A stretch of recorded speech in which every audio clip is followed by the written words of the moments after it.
नमस्कार बच्चों। आज हम साइंस में मोशन चैप्टर स्टार्ट कर रहे हैं। आज की इस वीडियो में हम पढ़ेंगे what is the definition of rest and motion, distance और डिस्प्लेसमेंट में क्या डिफरेंस है, स्पीड एंड वेलोसिटी में क्या डिफरेंस है, एक्सेलरेशन और रिटार्डेशन क्या होता है, अलग अलग तरह के डिस्टेंस टाइम ग्राफ और वेलोसिटी टाइम ग्राफ की स्टडी करेंगे। What is uniform circular motion, equations of motion कौन कौन सी हैं और उनके बेसिस पर हम न्यूमेरिकल प्रॉब्लम्स को किस तरह से सॉल्व कर सकते हैं। And at the end of the video, we will discuss frequently asked questions related with this topic. So let's start. Rest and motion, ये दोनों relative terms हैं जिसमें हम ऑब्जेक्ट की पोजीशन को कंपेयर करते हैं विद ए रेफरेंस पॉइंट। अगर किसी ऑब्जेक्ट की पोजीशन चेंज नहीं होती है with respect to the reference point, तब हम कहते हैं कि वो ऑब्जेक्ट रेस्ट पे है। लेकिन अगर ऑब्जेक्ट की पोजीशन चेंज होती है with respect to the reference point, तब हम कहते हैं कि वो ऑब्जेक्ट मोशन में है। फॉर एग्जाम्पल, अगर आप किसी टावर के साथ अपनी पोजीशन को कंपेयर कर रहे हैं, तो tower is your reference point. अगर आप टावर के रेफरेंस में अपनी पोजीशन को कांस्टेंट मेंटेन कर रहे हैं, आप वहां से अपनी पोजीशन चेंज नहीं कर रहे हैं, that means you are in rest. लेकिन अगर आप उस जगह से मूव करते हैं, आपकी पोजीशन टावर के कंपैरिजन में चेंज हो गई है, तब कहा जाएगा कि आप मूव कर रहे हैं, that means you are in motion. That means rest and motion दोनों रिलेटिव टर्म्स हैं जिसमें हम किसी रेफरेंस पॉइंट के रिलेशन में देखते हैं कि ऑब्जेक्ट की पोजीशन चेंज हुई है या वही मेंटेन है।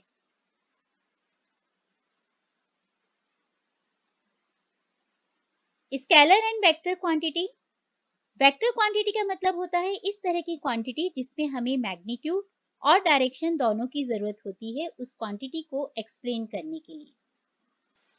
Magnitude means value. For example, अगर हम बात करते हैं फोर्स की, फोर्स एक वेक्टर क्वांटिटी है क्योंकि फोर्स का जब हमें कंप्लीट डिस्क्रिप्शन करना होगा तो हमें बताना होगा कि उसकी वैल्यू क्या है और वो फोर्स किस डायरेक्शन में लग रही है। सेम इसी तरह से एक्सेलरेशन भी एक वेक्टर क्वांटिटी है, जबकि स्केलर वो क्वांटिटीज होती हैं जिनका डिस्क्रिप्शन करने के लिए हमें डायरेक्शन मेंशन करने की जरूरत नहीं होती। फॉर एग्जांपल, मास, हमारा मास हम सिंपल उसकी वैल्यू बताते हैं, whether we are of 50 KG और 60 केजी, उसके साथ हम किस डायरेक्शन में इस मास को यूज कर रहे हैं उसे मेंशन करना जरूरी नहीं होता। That means mass, temperature, all these are the scalar quantities. Vector means those quantity which require both value and direction for their complete description, जबकि स्केलर वो क्वांटिटीज हैं जिसमें सिर्फ उनकी मैग्नीट्यूड की जरूरत होती है, direction is not required. Next comes distance. Distance means length of path covered by a moving object.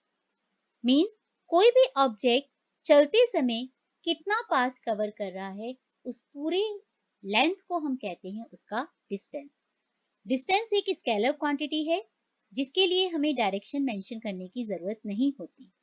For example, अगर मैं अपने घर से स्कूल तक गई और मेरा स्कूल घर से 5 किलोमीटर दूर है, that means the distance covered bye me is 5 kilometre. और अगर मैं स्कूल से वापस घर आ गई तो अब मेरा डिस्टेंस होगा 5 + 5, that means 10 kilometre. That will be the total length of path covered by me. Now characteristics of distance.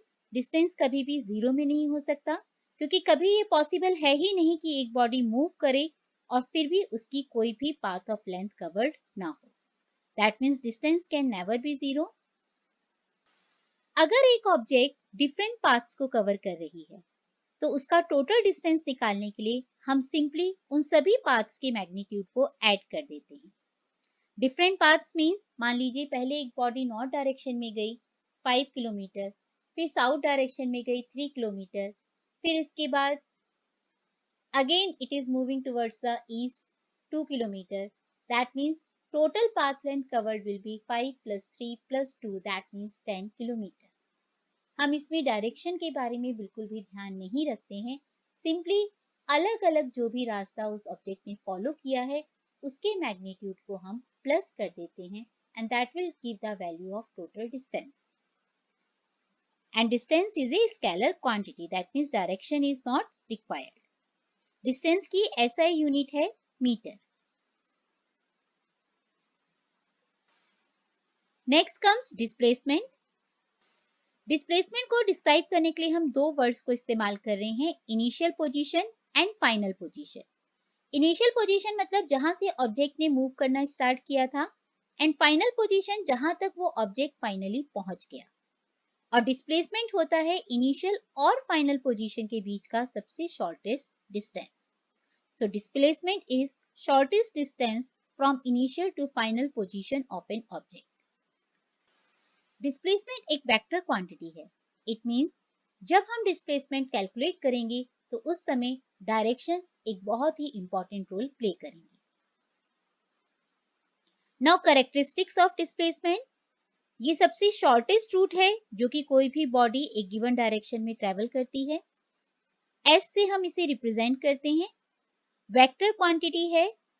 Displacement zero भी हो सकता है. इससे पहले आपने पढ़ा कि डिस्टेंस कभी भी जीरो नहीं होता, जबकि डिस्प्लेसमेंट जीरो हो सकता है. अब ये कंडीशन कब आती है? Initial and final position of the objects are same. In that case displacement will be zero. For example, कोई बॉडी एक रेक्टेंगुलर पाथ पे ट्रेवल कर रही है. जहां से रेक्टेंगल की स्टार्टिंग हुई थी, कंप्लीटली रेक्टेंगुलर पाथ को कवर करने के बाद वो उसी पोजीशन पर आ गई. तो दैट मीन्स उन दोनों के बीच का शॉर्टेस्ट डिस्टेंस हो जाएगा zero. That means displacement can be zero.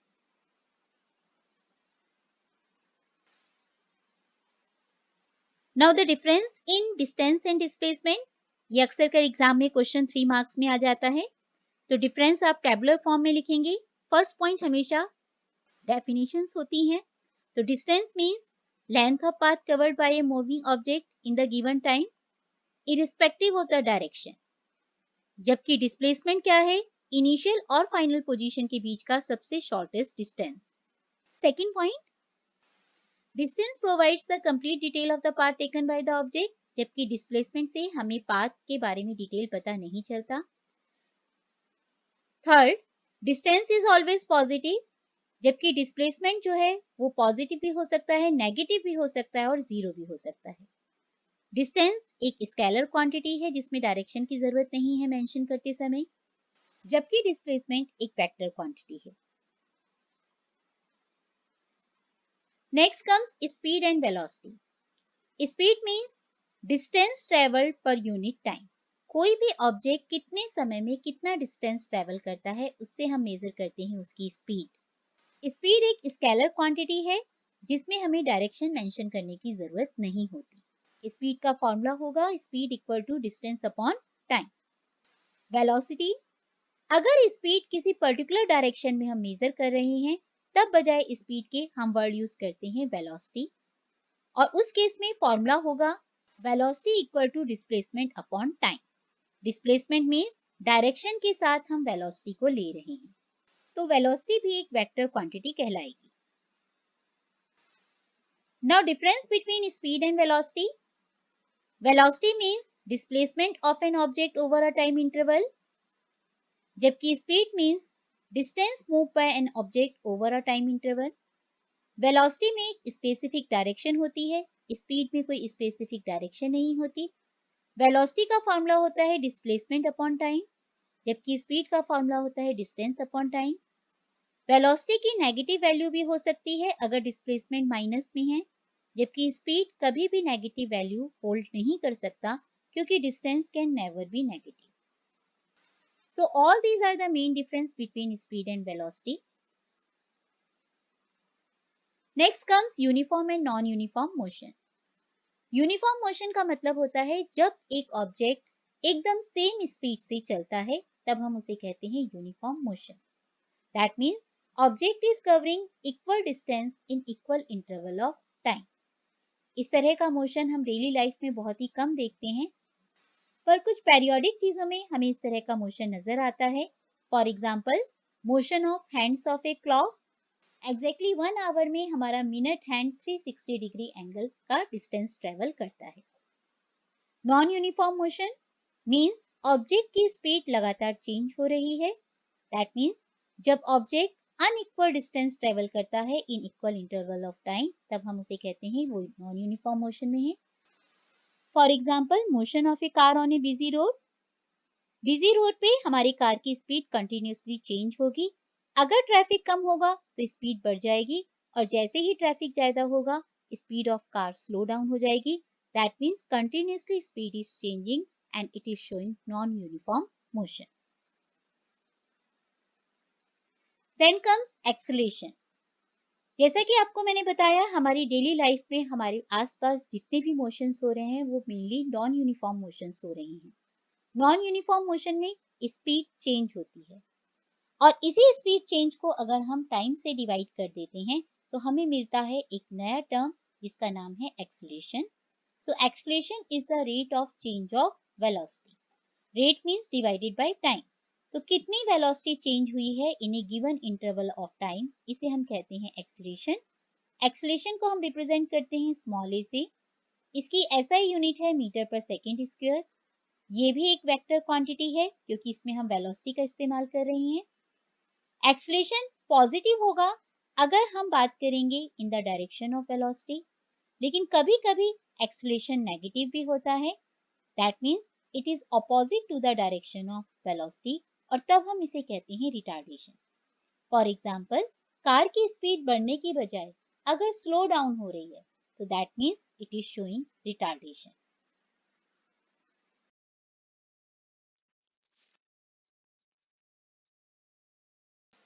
Uniform and non uniform acceleration. Uniform acceleration का मतलब होता है जब किसी भी ऑब्जेक्ट की वेलोसिटी एकदम इक्वली चेंज होती है in equal interval of time. For example, अगर कोई भी फ्रीली फॉलिंग ऑब्जेक्ट है, उसे हम हाइट से नीचे फेंक रहे हैं, तो ऐसे में continuously there is a change in the velocity of the object, जिसकी वजह से उसमें एक्सेलरेशन होगा, लेकिन वो एक्सेलरेशन होगा due to gravity of earth, जिसकी एक कांस्टेंट वैल्यू होगी 9.8। Second type is non uniform acceleration. इसमें ऑब्जेक्ट की वेलोसिटी में जो चेंज आया है वो अनइक्वल होगा in equal interval of time. For example, motion of a car. जब भी कोई कार मूव कर रही है तो लगातार उसकी वेलोसिटी चेंज हो रही है, लेकिन ये वेलोसिटी चेंज हमेशा एकदम इक्वल अमाउंट में नहीं होगा। कभी वेलोसिटी चेंज ज्यादा हो सकता है, कभी वेलोसिटी चेंज कम हो सकता है, और इस तरह से हमें मिलता है non uniform acceleration. That means velocity of body changes by unequal amount in equal interval of time. Graphical representation of motion. Motion को अगर हम ग्राफ के थ्रू रिप्रेजेंट करें तो उसे समझना बहुत ही आसान हो जाता है। इसलिए इस चैप्टर में अलग अलग तरह के ग्राफ्स को ड्रॉ करना बताया गया है। फर्स्ट टाइप के ग्राफ्स हैं डिस्टेंस टाइम ग्राफ। इन ग्राफ्स में टाइम को हम एक्स एक्सिस पे रिप्रेजेंट करते हैं और डिस्टेंस को वाई एक्सिस पर। जब डिस्टेंस और टाइम की वैल्यूज को हम पुट करते हैं तो इंटरसेक्शन पॉइंट्स हमें मिलेंगे। उन इंटरसेक्शन पॉइंट्स को जब हम ज्वाइन करते हैं तो हमें लाइन मिलेगी। अगर ये लाइन एकदम स्ट्रेट है तो that means it is showing uniform motion या फिर यूनिफॉर्म स्पीड। दैट मीन्स सिर्फ ग्राफ को ऑब्जर्व करके हम बता सकते हैं कि ऑब्जेक्ट यूनिफॉर्म मोशन से मूव कर रहा है या नहीं। अगर यूनिफॉर्म मोशन होगा तो डिस्टेंस टाइम ग्राफ हमेशा एक स्ट्रेट लाइन की फॉर्म में होगा। सेकेंड टाइप का डिस्टेंस टाइम ग्राफ होगा नॉन यूनिफॉर्म स्पीड के लिए। इसमें जब आप डिस्टेंस और टाइम की वैल्यूज को पुट करेंगे और इंटरसेक्शन पॉइंट को ज्वाइन करेंगे तो आप देखेंगे कि आपको स्ट्रेट लाइन नहीं मिली है, ये लाइन आपको कर्व या जिगजैग फॉर्म में मिलेगी। दैट मीन्स उस समय पर ऑब्जेक्ट नॉन यूनिफॉर्म स्पीड से मूव कर रहा है। That means it is representing non uniform motion. ये दोनों तरह के डिस्टेंस टाइम ग्राफ में आप डिफरेंस देख सकते हैं। यूनिफॉर्म मोशन में टाइम और डिस्टेंस को जब प्लॉट किया तो एकदम सीधी लाइन है। नॉन यूनिफॉर्म मोशन में ये लाइन कर्व फॉर्म में है। थर्ड टाइप का डिस्टेंस टाइम ग्राफ होता है when the body is at rest. इस तरह के ग्राफ में हमें एक स्ट्रेट लाइन मिलती है which is parallel to the time axis. इसका मतलब क्या है कि टाइम तो कंटिन्यूसली चेंज हो रहा है। For example in this graph you can see time पहले 2 सेकंड पे था, तब ऑब्जेक्ट 20 मीटर डिस्टेंस पे था। 5 सेकंड पे जब हम देख रहे हैं तब भी ऑब्जेक्ट 20 मीटर पर ही है। दैट मीन्स ऑब्जेक्ट ने अपना डिस्टेंस चेंज नहीं किया। टाइम बढ़ रहा है लेकिन ऑब्जेक्ट का डिस्टेंस उतने का उतना ही है। दैट मीन्स ऑब्जेक्ट रेस्ट पर है, वो मूवमेंट नहीं कर रहा। तो जब भी डिस्टेंस टाइम ग्राफ में एक straight line parallel to the time axis आएगी, it is representing that the body is at rest. Second type के ग्राफ्स होते हैं velocity time graph. Velocity time graph में हम टाइम को एक्स एक्सिस पे रिप्रेजेंट करते हैं और वेलोसिटी को वाई एक्सिस पर। इस तरह के ग्राफ से हम दो चीजों को कैलकुलेट कर सकते हैं, एक्सेलरेशन को कैलकुलेट कर सकते हैं और इसके अलावा डिस्प्लेसमेंट को। डिस्प्लेसमेंट हमें मिलता है by the area enclose under the graph. किस तरह से ये इंफॉर्मेशन हमें मिल सकती है? Let us study some velocity time graphs. First type का वेलोसिटी टाइम ग्राफ है जो कि यूनिफॉर्म स्पीड को दिखा रहा है। इस पिक्चर में आप देख सकते हैं टाइम को एक्स एक्सिस पे रिप्रेजेंट किया है और वेलोसिटी को वाई एक्सिस पर। 1 सेकंड पर भी वेलोसिटी 40 है, 2 सेकंड पे भी वेलोसिटी 40 है, 3 सेकंड पे भी वेलोसिटी 40 है, 4 सेकंड पे भी वेलोसिटी 40 है। दैट मीन्स टाइम तो बढ़ रहा है लेकिन ऑब्जेक्ट की वेलोसिटी एकदम सेम है। That means object is moving with uniform motion.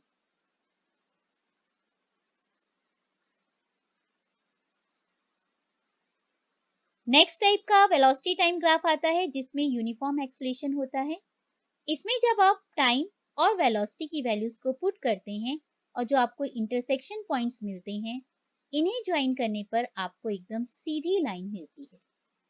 अगर वेलोसिटी टाइम ग्राफ में आपको एक स्ट्रेट लाइन मिल जाए तो that means it is indicating uniform acceleration. That means object की वेलोसिटी इक्वली चेंज हो रही है in equal interval of time. यहां पर आप देखेंगे 1 सेकेंड के टाइम में स्पीड का चेंज हुआ 20 माइनस 0 मीन्स 20। 2 सेकेंड में आप ऑब्जर्व करेंगे velocity change, again it is 20 metre per second square. Third second में आप चेक करेंगे तो अभी भी आएगा 20 की ही वैल्यू और फोर्थ सेकेंड में जब आप एक्सेलरेशन चेक करेंगे तो तब भी आएगा 20। That means object is in uniform acceleration, उसकी वेलोसिटी इक्वली चेंज हो रही है in equal interval of time.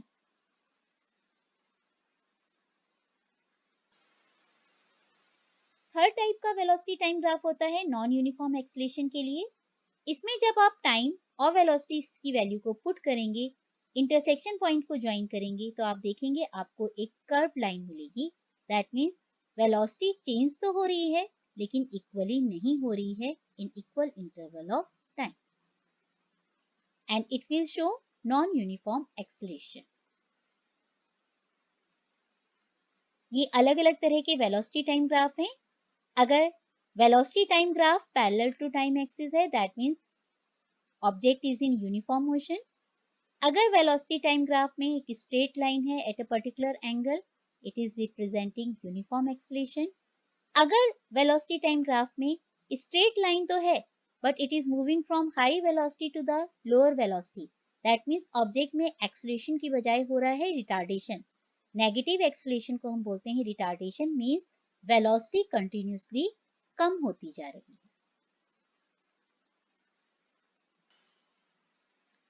Exam में अक्सर कर इस तरह के ग्राफ भी आ जाते हैं वेलोसिटी टाइम ग्राफ कि एक ऑब्जेक्ट ओ से स्टार्ट हुआ, ए तक गया, फिर ए से बी और बी से सी, ये अलग अलग पोजीशंस बताई हैं। फॉर एग्जांपल अगर आप देखें ये वेलोसिटी टाइम ग्राफ है क्योंकि ओ से ए में ये एकदम स्ट्रेट लाइन की फॉर्म में है which is inclined to X axis. That means ये शो कर रहा है यूनिफॉर्म एक्सेलरेशन को।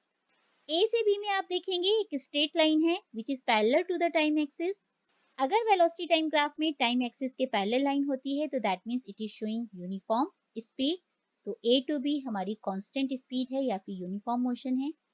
बी से जब हम नीचे की तरफ जा रहे हैं तो स्पीड लगातार कम हो रही है और एक स्ट्रेट लाइन की फॉर्म में है। That means it is showing uniform retardation या फिर uniform D acceleration. Velocity time graph का सबसे इंपॉर्टेंट यूज होता है डिस्टेंस कैलकुलेट करने में। The area under the velocity time graph gives the displacement. That means आपने जो भी वेलोसिटी टाइम ग्राफ बनाया है उसका आपको जो स्लोप मिला है उसके नीचे का जितना भी एरिया होगा, अगर हम उस एरिया की वैल्यू कैलकुलेट कर लेंगे तो हमें डिस्प्लेसमेंट या फिर डिस्टेंस की वैल्यू मिल जाएगी। तो सिंपल शब्दों में हमें याद रखना इस तरह से है कि डिस्टेंस किसके इक्वल होता है, distance is equal to velocity into time.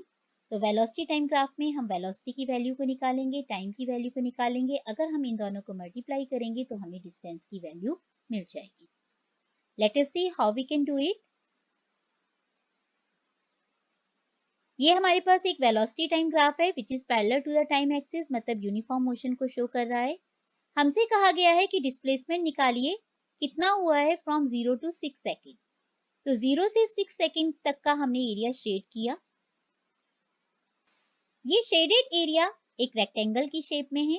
अगर हम रेक्टेंगल का एरिया निकालेंगे तो that means it will give the value of the distance covered by the object. So let's see how we can do it. Area of rectangle निकालने के लिए हमें चाहिए होता है फॉर्मूला लेंथ इंटू विड्थ।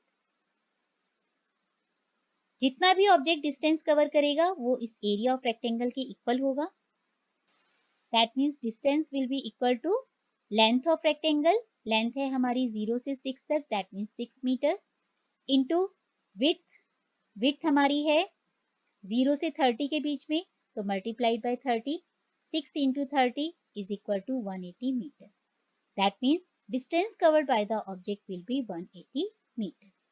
तो सिंपल शब्दों में अगर हमें कभी भी वेलोसिटी टाइम ग्राफ दिया हुआ है तो हम स्लोप को टाइम एक्सिस के साथ ज्वाइन करेंगे, देखेंगे कौन सा ज्योमेट्रिकल फिगर बन रहा है, उस फिगर का एरिया कैलकुलेट करेंगे तो हमें डिस्टेंस की वैल्यू मिल जाएगी। एक और एग्जांपल से इस चीज को समझते हैं। ये एक डिफरेंट टाइप का ग्राफ है यूनिफॉर्म एक्सीलरेशन का, और हमसे कहा गया है कि डिस्प्लेसमेंट फाइंड आउट करना है फ्रॉम 2 टू 5 सेकेंड। तो ये 2 सेकेंड पे मैंने एक लाइन बना दी और 5 सेकेंड में। अब ये जितना भी शेडेड एरिया है मुझे इसका डिस्प्लेसमेंट निकालना है। अगर आप देखेंगे तो ये पूरा का पूरा शेडेड एरिया एक ट्रेपीजियम की फॉर्म में है।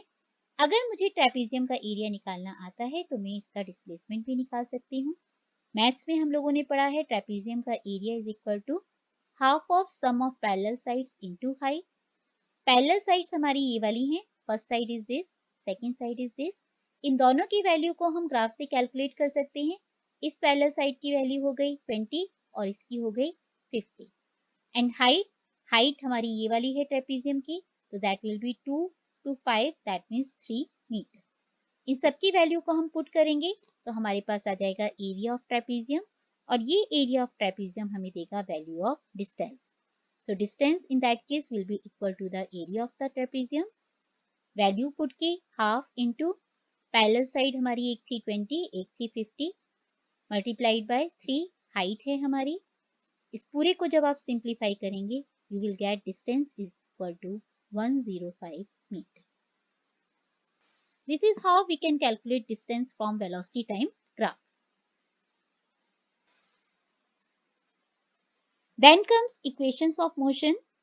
हमारी सराउंडिंग में जितने भी ऑब्जेक्ट मोशन कर रहे हैं उनके मोशन को डिस्क्राइब करने के लिए हम इक्वेशंस ऑफ मोशन का इस्तेमाल करते हैं, और इन इक्वेशन ऑफ मोशन की मदद से हम कुछ अननोन क्वांटिटीज को भी फाइंड आउट कर सकते हैं।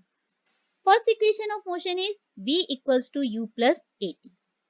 मान लेते हैं हमारा एक ऑब्जेक्ट है जिसका मास है m, जिसकी starting speed, initial means starting speed है u। याद रखें हमेशा इनिशियल स्पीड को हमें u से रिप्रेजेंट करना है। आफ्टर टाइम t, टाइम को हमें t से रिप्रेजेंट करना है। It's final velocity become v। तो हमारी फाइनल वेलोसिटी जब भी हम शो करेंगे v से शो करेंगे। ये वेलोसिटी चेंज हुआ ड्यू टू यूनिफॉर्म एक्सीलरेशन जिसे हम शो करते हैं a से। तो हमारी फर्स्ट इक्वेशन ऑफ मोशन है v is equal to u plus at। अब एग्जाम में आता है कि ये इक्वेशन आई कैसे, इसका डेरिवेशन किस तरह से है। तो इसके डेरिवेशन के लिए हम फॉर्मूला यूज करेंगे एक्सीलरेशन का। एक्सीलरेशन होता है change in velocity upon time. That means acceleration is equal to change in velocity को हम लिख सकते हैं final velocity minus initial velocity upon time. इस लाइन को अगर हम सिंबॉलिक फॉर्म में रिप्रेजेंट करें तो फाइनल वेलोसिटी की जगह इस्तेमाल करना है v, इनिशियल वेलोसिटी की जगह इस्तेमाल करना है u, टाइम की जगह इस्तेमाल करना है t, और एक्सीलरेशन की जगह इस्तेमाल करना है a। That means we got the formula of acceleration equals to v minus u upon t। ये t इस इक्वेशन में यहाँ पर डिवाइड हो रहा है। जब ये इक्वल टू के दूसरी साइड पर जाएगा तो ये मल्टीप्लाई हो जाएगा, हमें मिल जाएगा at is equal to v minus u। ये u यहाँ पे माइनस हो रहा है, जब दूसरी साइड जाएगा इक्वल के तो ये प्लस हो जाएगा। That means finally we got the first equation of motion, that is v is equal to u plus at। Second equation of motion, इस इक्वेशन की मदद से हम डिस्टेंस कैलकुलेट कर सकते हैं और इसका फॉर्मूला है s is equal to ut plus half at square. अब ये इक्वेशन डेराइव करना एग्जाम के हिसाब से बहुत ही इंपॉर्टेंट है। एग्जाम में अक्सर कर आता है derive the second equation of motion, तो इसे ध्यान से समझेंगे। क्योंकि इस इक्वेशन में हम डिस्टेंस निकाल रहे हैं तो हम इसमें डिस्टेंस का फॉर्मूला ही यूज करेंगे। हमारा स्पीड का फॉर्मूला था speed is equal to distance upon time. उस इक्वेशन से हमारे पास आया कि डिस्टेंस इक्वल टू किसके होता है, वेलोसिटी इनटू टाइम या फिर स्पीड इनटू टाइम। यहाँ पर जब हम एवरेज वेलोसिटी की बात करते हैं तो एवरेज वेलोसिटी के लिए हम इनिशियल वेलोसिटी और फाइनल वेलोसिटी को प्लस करके डिवाइडेड बाय 2 करते हैं। दैट मीन्स हम एवरेज वेलोसिटी का फॉर्मूला यूज करते हैं u प्लस v अपॉन 2। इस तरह से हमारे पास इक्वेशन 1 मिल जाएगी। Distance equal to average velocity की जगह मैंने वैल्यू पुट की u plus v by 2 multiplied by time की जगह t। इस इक्वेशन में हम v की वैल्यू को पुट करेंगे। v की वैल्यू हमें फर्स्ट इक्वेशन ऑफ मोशन से मिली थी, v is equal to u plus at। ये हमने अभी फर्स्ट इक्वेशन ऑफ मोशन जो डिराइव की थी। v की इस वैल्यू को हम अब इक्वेशन नंबर 1 में पुट करेंगे तो हमारे पास आ जाएगा डिस्टेंस की जगह लिखा s इक्वल्स टू u, हमारे पास पहले ही था तो वो u रहा। v की जगह हमने लिखा u plus at upon 2 into time. u और u को जब हम प्लस करेंगे तो हमारे पास आ जाएगा 2u plus at upon 2 multiplied by time. Time bracket के बाहर में है, हम सिंपल मैथ्स का इस्तेमाल करेंगे। अब सिंप्लीफाई करने के लिए ब्रैकेट को ओपन करेंगे तो ये टाइम इन दोनों नंबर्स के साथ मल्टीप्लाई होगा और हमें इक्वेशन मिल जाएगी s equal to ut plus half at square. That means second equation of motion को डेराइव करने के लिए आपको डिस्टेंस का फॉर्मूला यूज करना है, distance equal to average velocity into time, और इनकी वैल्यूज को आपको पुट करना है। एवरेज वेलोसिटी की जगह आपको पुट करना है u प्लस v बाई 2 और उसके बाद v की वैल्यू की जगह आपको फर्स्ट इक्वेशन ऑफ मोशन की वैल्यू पुट करनी है।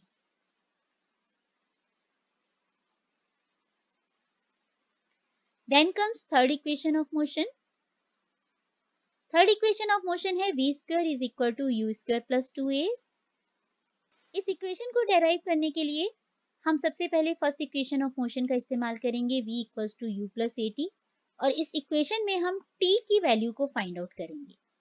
तो अगर हमें सिर्फ t को निकालना है तो देखिए क्या चेंज आएगा, v u दूसरी साइड जाएगा तो माइनस हो जाएगा। That means we will get v minus u is equal to at। ये a और t आपस में मल्टीप्लाई हो रहे हैं।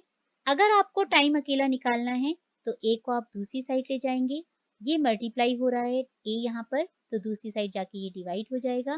That means t will be equals to v minus u by a। तो हमें टाइम के लिए एक फॉर्मूला मिल गया t is equal to v minus u by a। इसके बाद जैसा कि हमने सेकेंड इक्वेशन में किया था सेम उसी तरह से हम डिस्टेंस का फॉर्मूला लगाएंगे, distance equal to average velocity into time. Average velocity की जगह हम वैल्यू पुट करेंगे u प्लस v बाय 2 और टाइम की जगह हम ये वाली वैल्यू पुट करेंगे जो अभी हमने कैलकुलेट की है, that means v minus u by a। यहाँ पे हमारा फॉर्मूला आएगा a plus B multiplied by a minus B. Maths में आपने पढ़ा है a plus B multiplied by a minus B is equal to a square minus B square. That means हमें ऊपर की साइड पर मिल जाएगा v square minus u square upon 2a, और ये 2a दूसरी साइड जाके s से जब मल्टीप्लाई होगा तो वी विल गेट 2as। तो ये हमारी थर्ड इक्वेशन ऑफ मोशन आ जाएगी v square minus u square equal to 2as या फिर v square is equal to u square plus 2।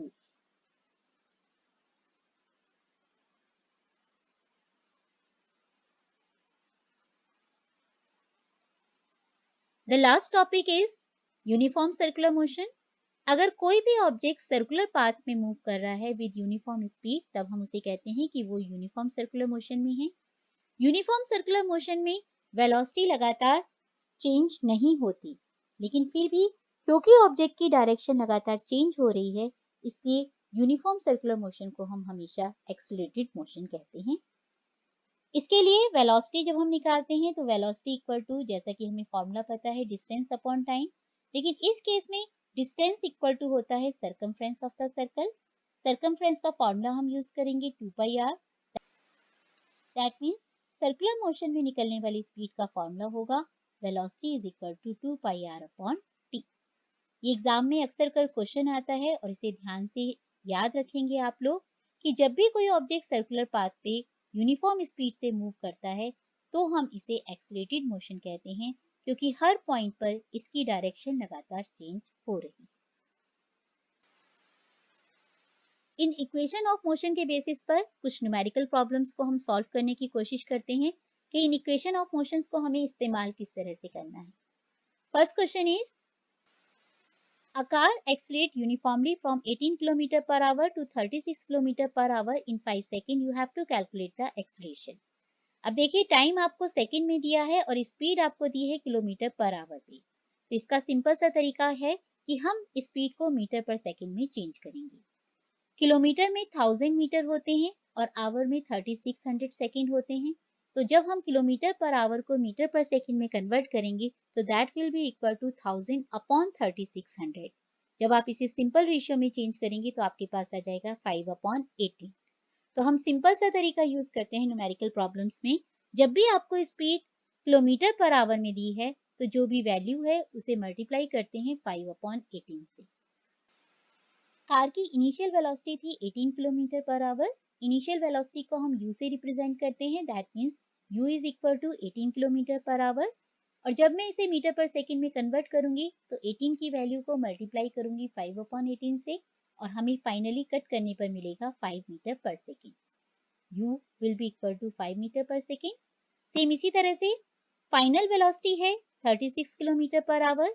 इसे मीटर पर सेकंड में कन्वर्ट करेंगे तो हमें v मिलेगा 10 मीटर पर सेकंड। इसके अलावा हमें क्वेश्चन में दिया हुआ है टाइम 5 सेकंड। हमें कैलकुलेट करना है एक्सेलरेशन। एक्सेलरेशन का फॉर्मूला यूज करेंगे a is equal to v minus U upon T. सभी की वैल्यू को पुट करेंगे, v की जगह 10, u की जगह 5, टाइम की जगह 5। जब आप इन सारी वैल्यूज को पुट करके सॉल्व करेंगे you will get acceleration equal to 1 metre per second square. याद रखें आपको यूनिट हमेशा सेम रखने की कोशिश करनी है।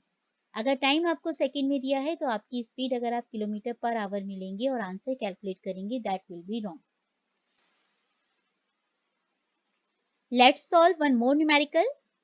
The brakes applied to a car produces an acceleration of 6 meter per second square in the opposite direction to the motion.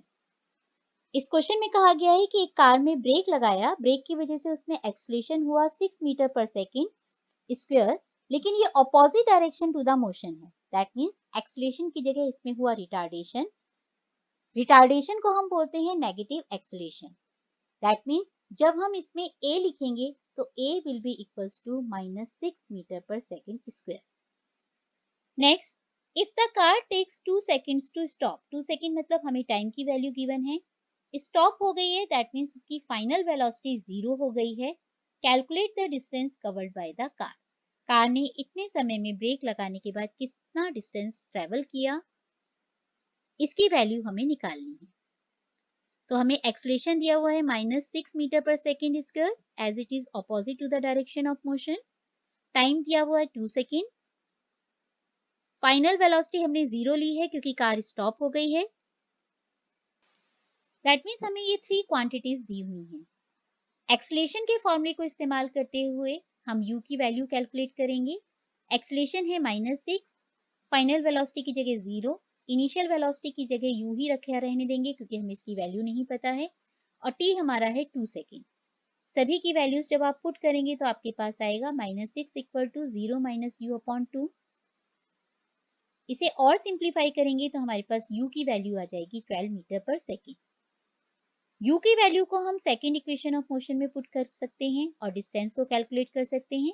Distance की जगह ऐसे लिखेंगे ut, u की जगह 12, टाइम की जगह 2 प्लस हाफ, a की जगह -6 and t square that means 2 का square.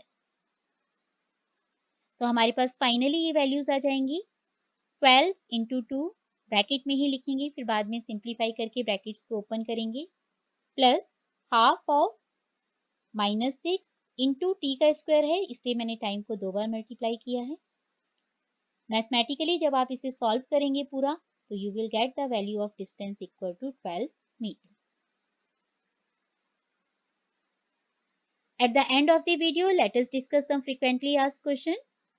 First question, distinguish between uniform motion and non-uniform motion. Uniform motion means body की speed एकदम same रहेगी, that means body is covering equal distance in equal interval of time. जबकि non-uniform motion means body is covering unequal distance in equal interval of time, that means उसकी speed लगातार change हो रही है. Second question, name the quantity which represent the rate of change of velocity. Rate of change of velocity को हम कहते हैं acceleration. Third, what does the slope of distance time graph represent? Distance time graph के slope से हमें speed of the object पता चलती है. Next, an object has moved through a distance. Can it have zero displacement? Yes. If yes, support your answer with an example. उन्होंने हमसे कहा है कि बॉडी डिस्टेंस तो मूव कर रही है, क्या फिर भी उसका डिस्प्लेसमेंट जीरो हो सकता है? हाँ, हो सकता है। किस केस में? अगर ऑब्जेक्ट ने जहां से चलना स्टार्ट किया है वहीं पर ट्रैवल करने के बाद पहुंच जाए, that means initial and final position of the objects are same. Next question, what is the nature of distance time graph for uniform and non uniform motion? Uniform motion में हमारे पास एक स्ट्रेट लाइन आएगी, जबकि non uniform motion में distance time graph में हमें curve line मिलेगी. Next, what can you say about the motion of object whose distance time graph is a straight line parallel to time axis?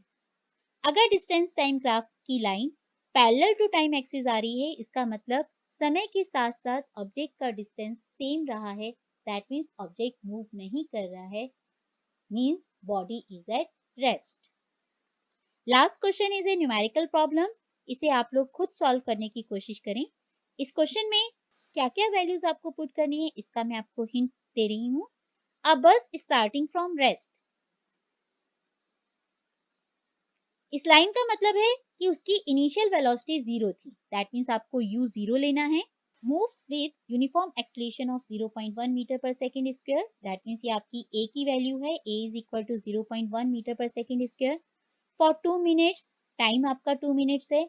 यहाँ पर ध्यान रखें, आपका acceleration metre per second square में दिया हुआ है, तो आपको टाइम भी सेकेंड में लेना है.